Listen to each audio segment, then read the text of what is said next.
Aqui a chave é quente.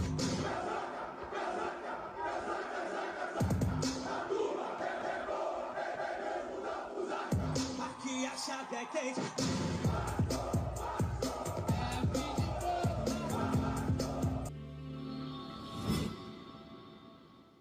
Fala aí, galera vascaína, Navilus na área trazendo mais um conteúdo para o canal.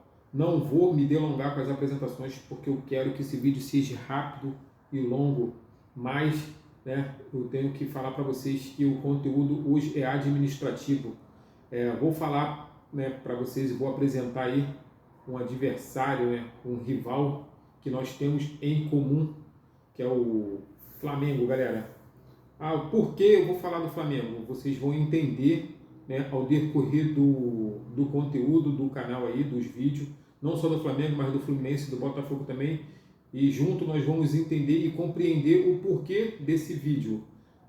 Vou trazer para vocês aqui agora o Eduardo Bandeira de Mello.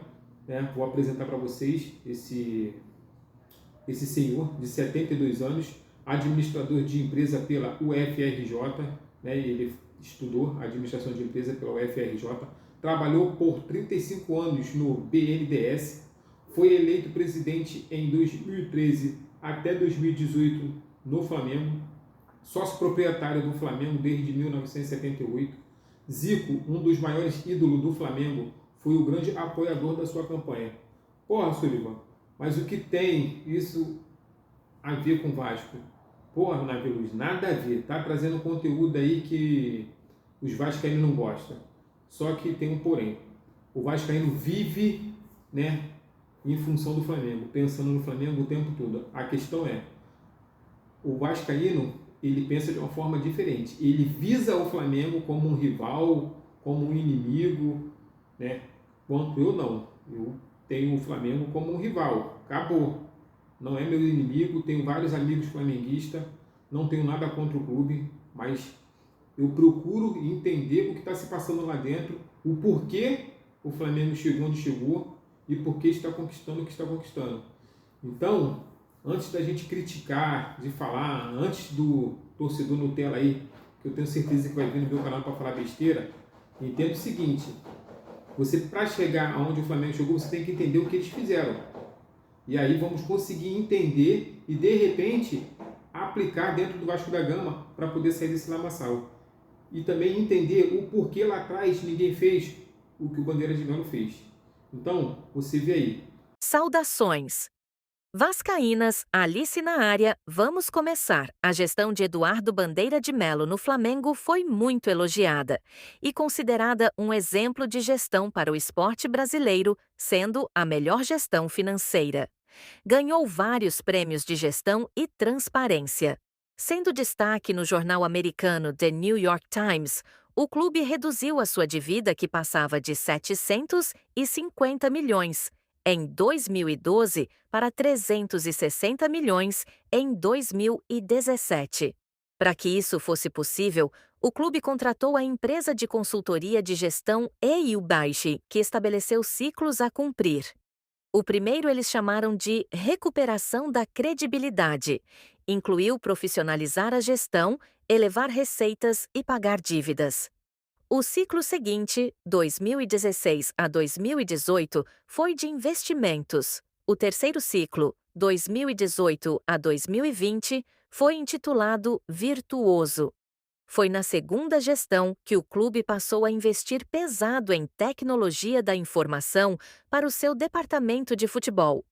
Em 2016, o clube comprou o software SAP PS4 HANA, plataforma que digitaliza os processos de gestão de clube.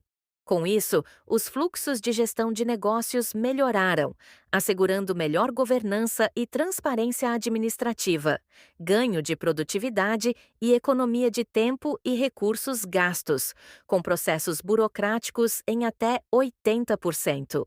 Em 2018, o clube foi o primeiro da América do Sul a adotar o Sports One, da empresa alemã SAP, que é um conjunto de softwares que ajuda a tomar decisões táticas com base na coleta e análise de dados.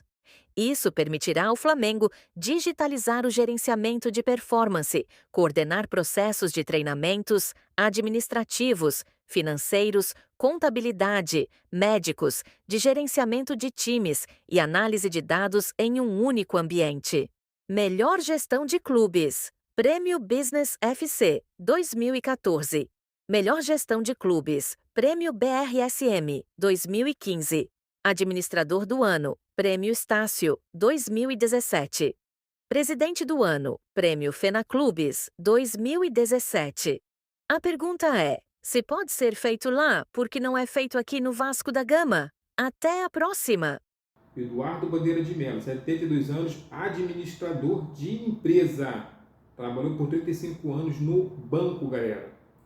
Olha a diferença de um presidente do Flamengo para um presidente do Vasco.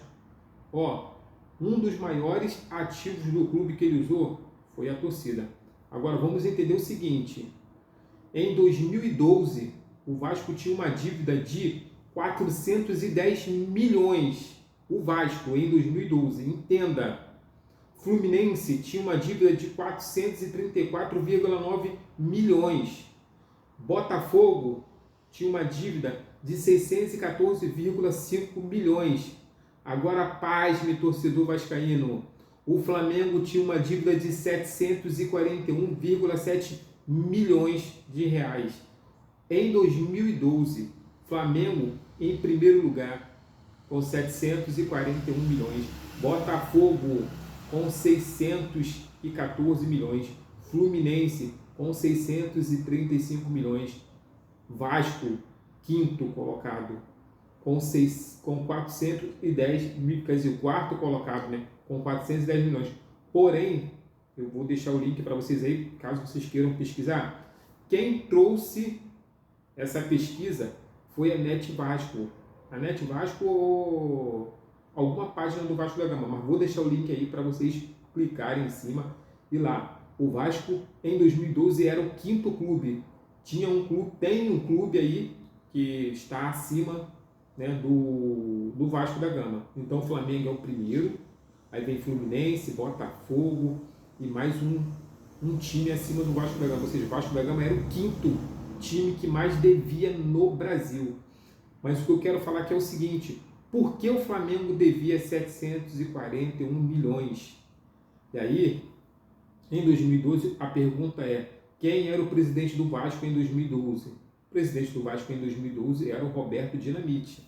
Beleza? Até aí tudo bem. Roberto Dinamite resolveu se candidatar a presidente porque ele já não aguentava mais ver as mazelas que os gestores do Vasco estavam fazendo com o clube, né? Como era o Eurico Miranda. Então ficou aquela briga entre Eurico Miranda e Roberto Dinamite.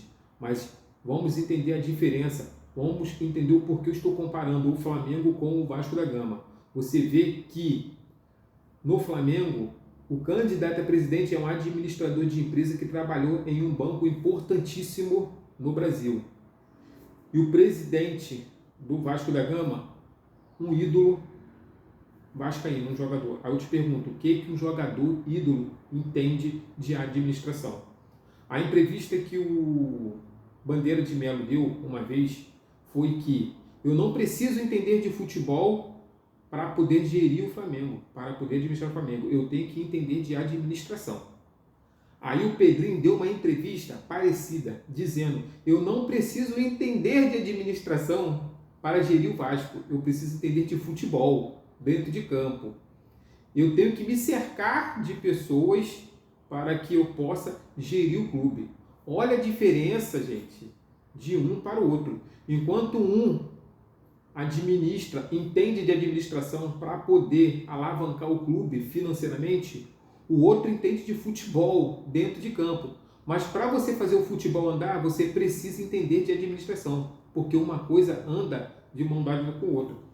Você não consegue fazer futebol no Brasil sem dinheiro, então você precisa de alguém administrando, alguém fazendo as finanças acontecer positivamente para que você possa fazer assim o futebol rodar. O Vasco consegue fazer o inverso. O Vasco consegue fazer tudo ao contrário. Nós colocamos um ídolo um jogador de futebol para administrar o Vasco da Gama, para que o futebol seja positivo. Já no Flamengo, eles colocaram um administrador de empresa para que o futebol venha a crescer. E deu certo.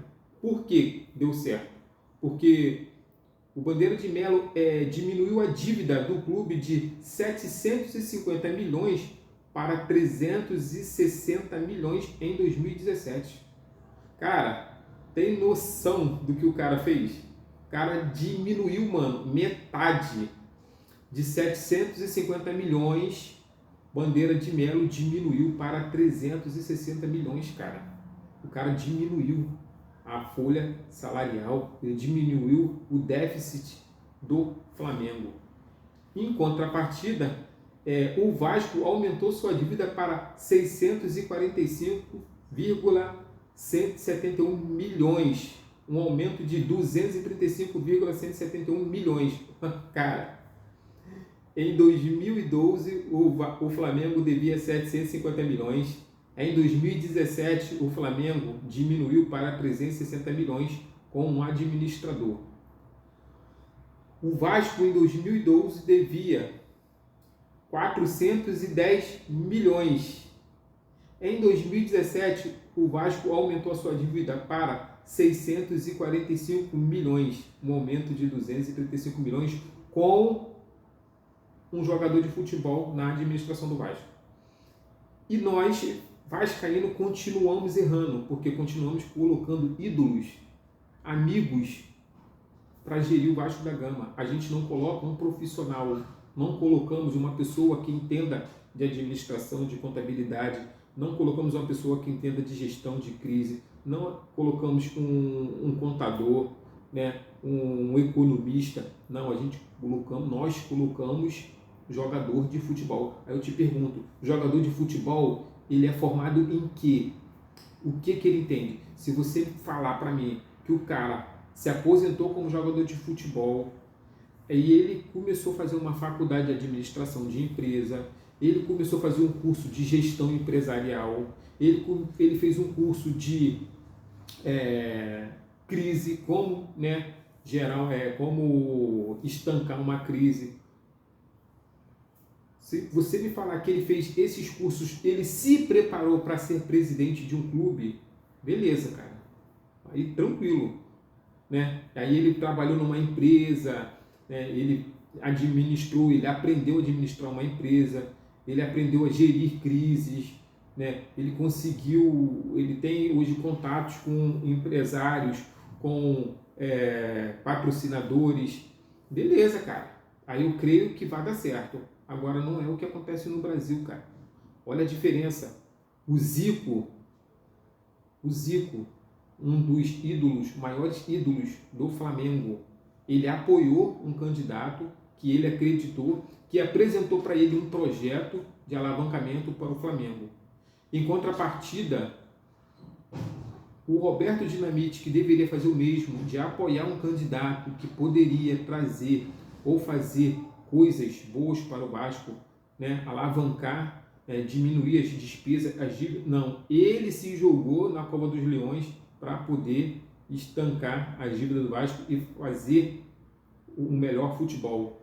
E aí nós amargamos nada mais, nada menos que 5 rebaixamentos. Porque depois do Roberto Dinamite vem um político chamado Eurico Miranda, que também não entendia nada de administrar uma empresa, nada de administrar um clube, porque se entendesse, ele não aumentaria as despesas do clube da forma que ele aumentou em 2017, que foi na gestão do Eurico Miranda que aumentou 235 milhões.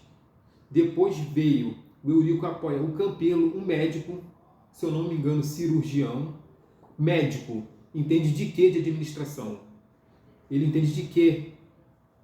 De economia, de contabilidade. O que ele entende de número? Nada. Ele é médico. E aí ele aumenta para 800 milhões a dívida do Vasco, o Campelo, a gestão do Campelo. Depois da gestão do Campelo, vem a gestão do Jorge Salgado.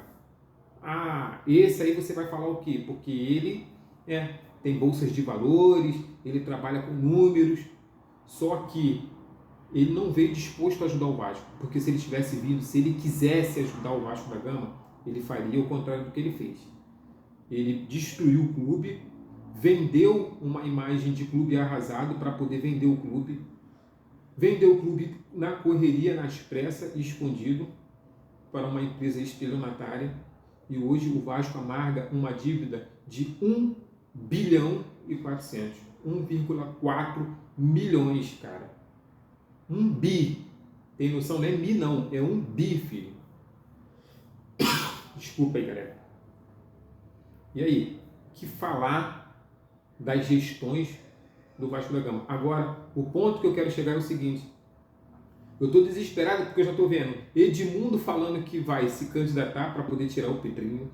Eu estou vendo, cara, Zé Colmeia falando que vai se candidatar para poder tirar o Pedrinho, tirar fulano, que ele já não aguenta mais, que ele vai trazer o Vasco de volta.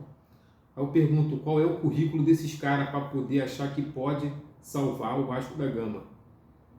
E aí eu te pergunto, torcedor, até quando nós vamos ficar nas mãos da Sempre Vasco, da Mais Vasco, na mão de pessoas incompetentes que não sabem gerir, que não tem estrutura, não tem capacidade suficiente para poder estar fazendo o melhor para o Vasco da Gama? Então, galera, vamos pensar, vamos cobrar, porque hoje nós estamos passando porque nós não cobramos lá atrás. Isso é reflexo do nosso, como eu posso dizer, da nossa passividade. Fomos tão passivos, aceitamos tudo numa boa, que hoje estamos colhendo fruto da nossa passividade. A Sempre Vasco, a Mais Vasco, fez o que quis, da forma que quis, e hoje nós estamos colhendo fruto dessa má administração. Então, galera, vamos pensar, cobrar jogador hoje, cobrar técnico é muito fácil. Agora, botar para fora um presidente, aí é que eu quero ver, filho. Aquela administração porca, suja, medíocre, que não está funcionando, aí que eu quero ver.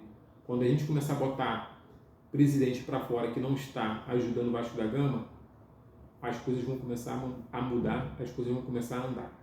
Saudações vascaínas, até a próxima, valeu, tamo junto.